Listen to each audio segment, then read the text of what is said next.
열왕기하 4장 17절부터 27절 말씀 마음을 집중하시고 함께 읽어보십니다. 여인이 과연 잉태하여 한 해가 지나 이때쯤에 엘리사가 여인에게 말한 대로 아들을 낳았더라. 그 아이가 자라매 하루는 추수꾼들에게 나아가서 그의 아버지에게 이르렀더니 그의 아버지에게 이르되 내 머리야 내 머리야 하는지라. 그의 아버지가 사환에게 말하여 그의 어머니에게로 데려가라 하며 곧 어머니에게로 데려갔더니 낮까지 어머니의 무릎에 앉아 있다가 죽은지라.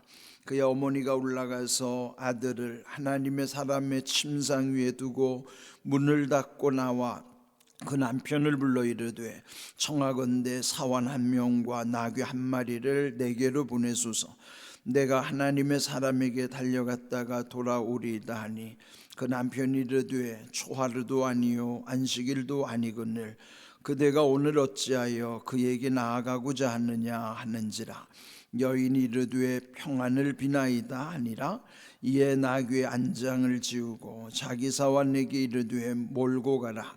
내가 말하지 아니하거든 나를 위하여 달려가기를 멈추지 말라 하고 드디어 갈멜산으로 가서 하나님의 사람에게로 나아가니라. 하나님의 사람이 멀리서 그를 보고 자기 사환 게하시에게 이르되 저기 수넴 여인이 있도다. 너는 달려가서 그를 맞아 이르기를 너는 평안하냐 네 남편이 평안하냐 아이가 평안하냐 하라 하였더니 여인이 대답하되 평안하다 하고 산에 이르러 하나님의 사람에게 나아가서 그 말을 아는지라. 게하시가 가까이 와서 그를 물리치고자 하매 하나님의 사람이 이르되 가만두라.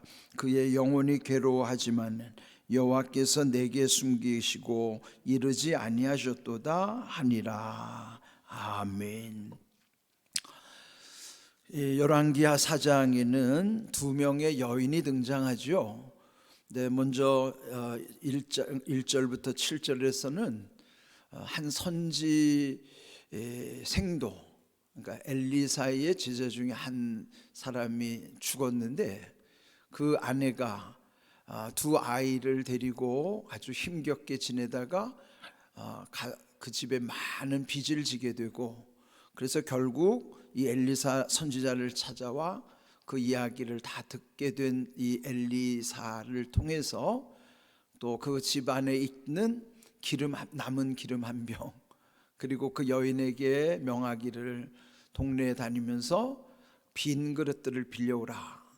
그리고 순종하여 그 남은 한 병의 기름을 빈 그릇마다 부었을 때 가득가득, 그리고 그 모든 그릇이 채워질 때에 결국 이제 기름도 그치게 됐고, 그 기름으로 결국은 빚을 다 갚고 생계를 유지했다 하는 그 기적의 사건이 있었어요. 그는 가난한 여인의 문제였고, 또 한 명 8절부터 지금 오늘 본문에도 등장하는 수넴의 한 여인은 비록 그는 부유한 여인이었다 하더라도 이 8절을 보면은 그를 일컬어 귀한 여인이라 그랬어요. 근데 아쉬울 것이 없는 여인이었지만은, 그러나 이 엘리사가 그 갈멜에서부터 남쪽으로 내려가다 보면은 그 갈멜로부터 이 수넴이라고 하는 곳은 한 40km. 그러니까 우리가 흔히 40km만 백리길이라고 그러잖아요. 옛 어르신들은 백리길이라고 하면은 대충 얼마나 걸을 때 얼마나 걸리는 시간일까 계산이 될 거예요. 그런데 이제 그 경유지에 이 수넴에 이르면은 그 귀한 수넴 부인이 이 엘리사 선지를 아주 지극정성으로 잘 모신 거예요. 네, 그에 대한 답례로 이제 이 여인의 집에 보니까 아이가 없는 것이죠. 그래서 결국 그 여인을 불러서 내년 이맘때쯤이면은 아이를 얻게 될 것이다, 이제 그렇게 예언을 했죠. 자, 오늘 읽은 17절에 보면은 그의 예언대로 여인이 과연 잉태하여 한 해가 지나 이때쯤에 엘리사가 여인에게 말한 대로 아들을 낳았더라 그랬어요. 그러니까 이제 1절부터 7절에는 한 가난한 여인의 그 가난의 문제를 해결해 줬고, 그 다음에 8절 이후에 한 귀한 부인, 그는 부유하게 살지만은 그에게도 아이가 없는 문제. 그래서 가난하든지 부하든지 우리 인생은 어떤 형편에서든지 누구나 다 문제를 안고 살아간다. 문제 없는 인생은 없다. 네, 그걸 말씀드렸어요. 그러니까 이 집에 아이를 낳을 수 없는 형편에서, 그 남편도 나이가 많아서 아이를 낳을 수 없는 형편이었는데도 하나님께서 그 가정에 태회문을 열어주신 거예요. 그런데 또 문제가 생겼어요. 그러니까 문제가 해결됐다고 해서 문제가 없는 것이 아니라 또 다른 문제가 생긴 것이죠. 18절, 그 아이가 자라매 어느 날 추수꾼들에게 나가서 아버지에게 갔더라. 그래서요. 그러니까 추수하는 날 이 어린 아들이 그 아버지 추수하는 곳에 갔어요. 근데 19절, 그 아버지에게 말하기를 내 머리야, 내 머리야. 갑자기 아이에게 두통이 발생한 겁니다. 근데 대수롭지 않게 여겨서 사환에게 그 아이를 어머니에게 데려다 주라 그랬어요. 그런데 20절, 그 아이는 낮까지 그 엄마의 무릎에 앉아 있었는데 갑자기 죽은 거예요. 이게 얼마나 참 당황스러운 일입니까? 전혀 상상할 수 없는 일이 벌어진 것이죠. 근데 이때 이 여인, 이 수넴 여인이 어떤 행동을 취하는가가 참 중요한 것입니다. 이런 진짜 경황이 없을 때, 되게 이럴 때 얼마나 참 우리는 초조하고 또 이 다급한 상황에서 어떻게 해야 될지를 모를 때, 이 상황에서 이 여인은 20절, 21절 올라가서 아들을 하나님의 사람의 침상 위에 눕히고 문을 닫고 나왔습니다. 근데 여기서 보면은 엘리사라는 이름이 여기 잠시 하나님의 사람으로 계속 호칭이 바뀌어요. 그러니까 엘리사, 이름의 뜻이 엘리는 나의 하나님이라는 뜻이랬죠. 엘리사 하면은 나의 하나님은 구원이시라. 그런데 그 외 엘리사라는 이름, 나의 하나님은 구원이시라는 뜻을 가졌는데 그 이름을 여기 적시하지 아니하고 하나님의 사람으로 계속 이제 나와요. 25절에도 27절에도. 그러면 우리가 성경을 읽을 때 하나님의 사람, 그런데 그 엘리사의 이름, 나의 아버지는 구원자이시다, 구원이시다. 이 구약에서는 그런 이름이 그렇게 연상이 안 되지만 우리는 이미 신약 성경에서 예수님의 이름의 뜻을 알잖아요. 예수, 그 이름의 뜻은 뭐예요? 구원자라는 뜻이죠. 그러면은 이제 상상을 하게 되는 거예요. 엘리사도 나의 아버지는 구원이시라, 예수 구원자, 그게 뭐예요? 뜻이 통하는 거죠. 구약은 신약을 예표하는 그림자 같은 것이니, 그러면은 구약의 엘리사는 누구를 미리 나타내 주고 있는 건가요? 예수님을 떠올리게 하는 인물이에요.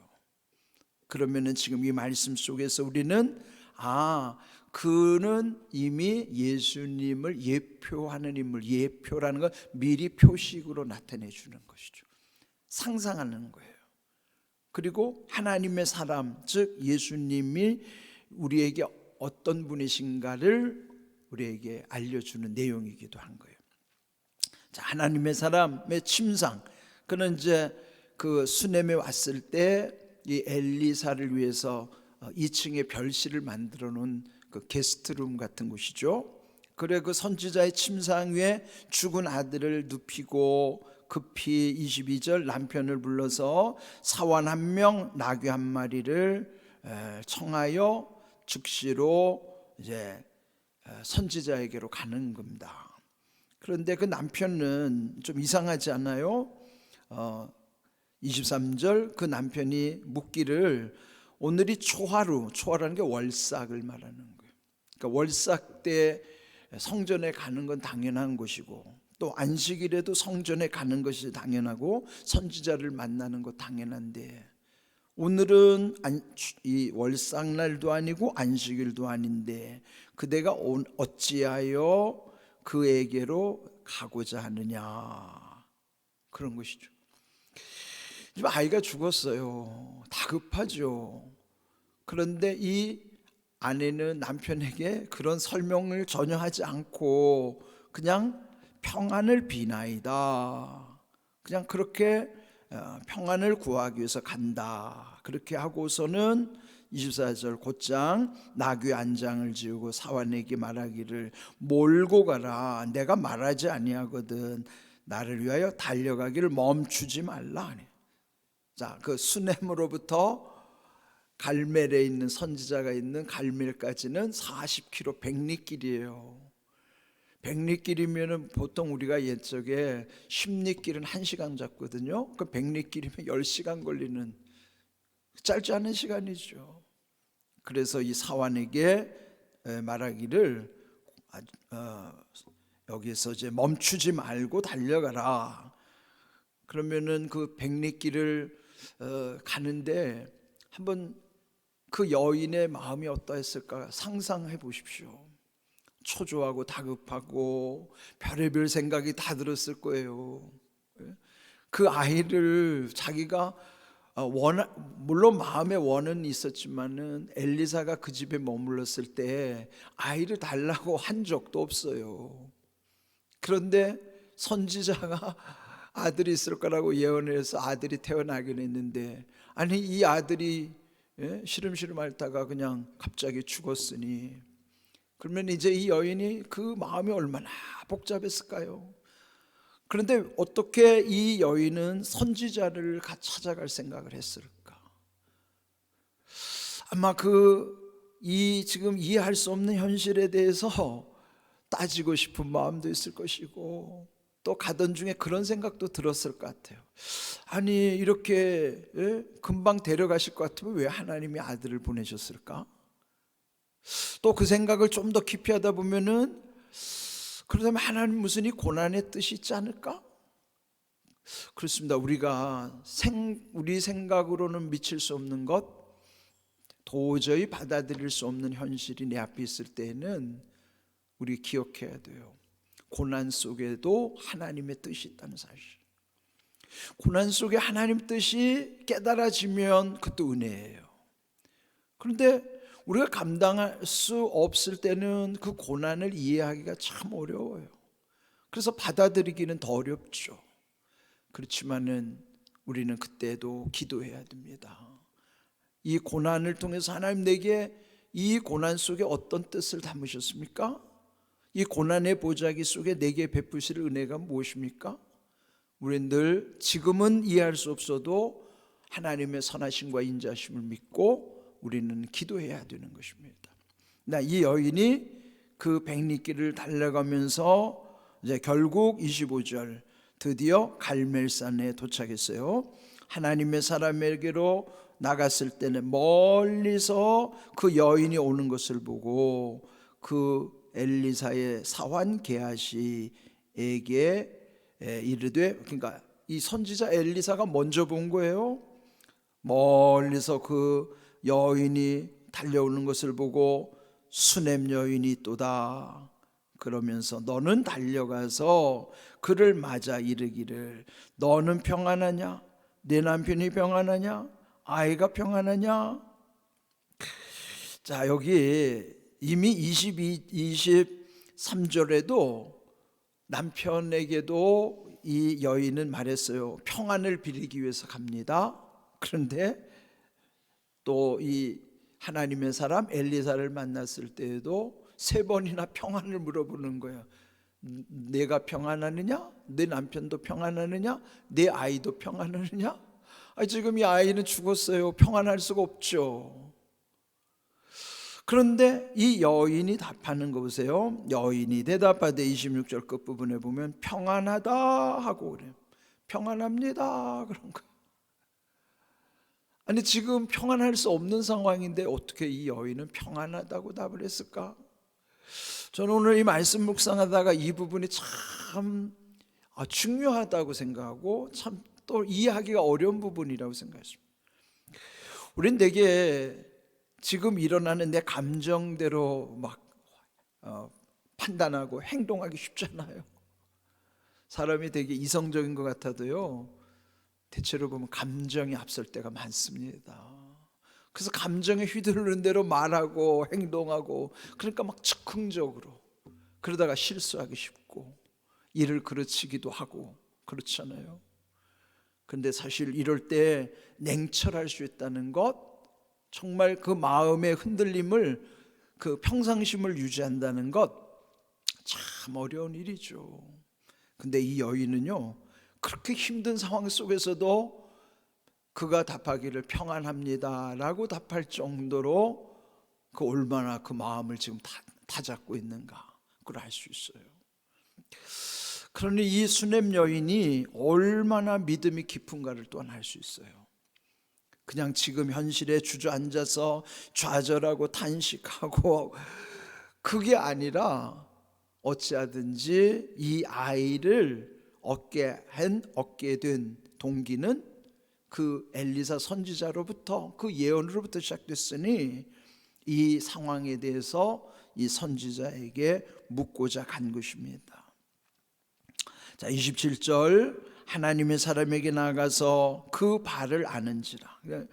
그 발을 그냥 껴안고, 그런데 그때 게하시가 가까이 와서 물리치고자 했다. 이 여인이 돌발적인 행동에 그 사환 게하시가 만류를 하려고 하니까 이 엘리사 선지자는 가만두라 하는 것이죠. 27절 셋째 줄을 보시면은 가만두라, 그의 영혼이 괴로워하지만은 여호와께서 내게 숨기시고 이르지 아니하셨도다. 엘리사 선지가 이렇게 큰 능력을 행하는 선지자더라도 다 아는 건 아니에요. 이걸 우리가 생각해야 됩니다.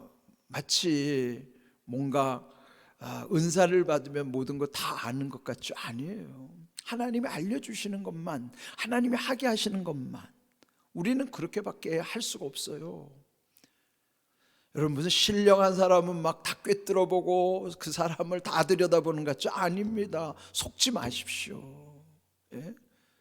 그런데 주변에 보면 용한 사람은 나를 다 꿰뚫어보고 있는 것처럼 주눅이 들어서 살 때가 있어요. 교회 안에서도 그래. 무슨 신령한 목사님이라고 모르는 걸 다 꿰뚫어보는 거 아니에요. 주변에 용한 점쟁이한테 속지 마십시오. 하나님은요, 아무리 능력 있는 사람이라도 하나님께서는 허락하시는 것만 우리는 할 수 있는 거예요. 우리는 그 앞에서, 하나님의 능력과 하나님의 지혜 앞에서 겸손해야지, 마치 조금 알고 있는 걸 다 아는 것처럼. 그래, 인간이 속이는 현상이라면 속으면 안 돼요. 인간은 한없이 어리석고 한없이 미련한 존재, 한없이 부족하고 한없이 연약한 존재, 그거는 사람의 능력과 상관없이 인생이 누구에게나 갖고 있는 한계입니다. 그러니 여러분, 사람에게 속지 마세요. 사람은 대단하지 않아요. 속지 마십시오. 지금 이 엘리사를 통해서 알려주신, 그러니까 엘리사는 정직하잖아요. 여호와께서 내게 숨기시고 이르지 아니하셨으니, 저가 괴로워하는 것을 알 수는 있지만은 무엇 때문에 괴로워하는지는 선지자도 모르는 거예요. 정직한 거죠. 아는 만큼, 할 수 있는 만큼 하나님께 감사하면서 그 일을 감당해야지, 모르면서도 아는 척, 그는 위선이고요. 그런데 속기가 쉽다고요. 마귀는 그렇게 하는 겁니다. 그런데 이제 그 다음에 결국은 이 죽은 아들을 살리는 것도 하나님께서 길을 열어주시지만은, 오늘 주신 이 말씀에서 중요한 포인트는, 이런 다급한 상황 속에서도 이 여인이 삶이 흐트러지지 아니하고 감정에 휘둘리지 아니하고 그 믿음을 어떻게 끝까지 지켜나가느냐.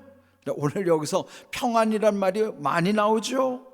23절에 평안, 26절에도 평안하느냐 물었는데 남편도 아이도 너도 그렇게 5번이나 평안이란 말이 반복돼요. 오늘 제목 평안하냐? 주님이 오늘 우리에게도 물으시는 거예요. 주님은 제자들에게도 늘 평안을 선포하시고 거기에 예수님을 따르는 이들에게도 평안을 주신다고 말씀하셨어요. 우리 요한복음 14장 27절 함께 읽습니다. 평안을 너희에게 끼치노니 곧 나의 평안을 너희에게 주노라. 내가 너희에게 주는 것은 세상이 주는 것과 같지 아니하니라. 너희는 마음에 근심하지도 말고 두려워하지도 말라 그랬어요. 평안을 주시는데 주님이 주시는 평안은 세상이 주는 평안과 다르다는 거예요. 세상도 평안을 줄 수 있다는 얘기죠. 그러나 주님이 주시는 평안은 세상이 주는 평안과 같지 않다. 그건 뭐예요? 주님이 주시는 평안만으로만이 세상의 근심도 두려움도 이길 수 있는 거란 말이에요. 세상이 주는 평안으로는 근심을 이길 수가 없어요. 두려움은 더더구나 이길 수가 없습니다.